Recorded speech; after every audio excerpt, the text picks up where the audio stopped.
আসসালামু আলাইকুম স্যার। ওয়ালাইকুম আসসালাম। স্যার কেমন আছেন? আলহামদুলিল্লাহ। ব্লেজার টাইতে আজকে আপনাকে খুব ভালো মানিয়েছে। Thank you. Thank you sir. Sir একটা আবেদন নিয়ে আসছি স্যার। কিসের আবেদন?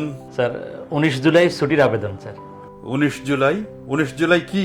স্যার ভয়ে বলবো না নির্ভয়ে বলবো? ভয়ে বলুন, নির্ভয়ে আমার সাথে কি কথা? স্যার আমার প্রিয় সংগঠন বাংলাদেশ জামাত ইসলামীর জাতীয় সমাবেশ আগামী 19 জুলাই শনিবার দুপুর 2টায় সরওয়ার্দী উদ্যানে। আমি সেখানে যেতে চাই স্যার। বাংলাদেশ জামাত ইসলামী এখন অনেক ভালো ভালো কাজ করছে, দেশের মানুষ তাদেরকে নিয়ে ভাবছে।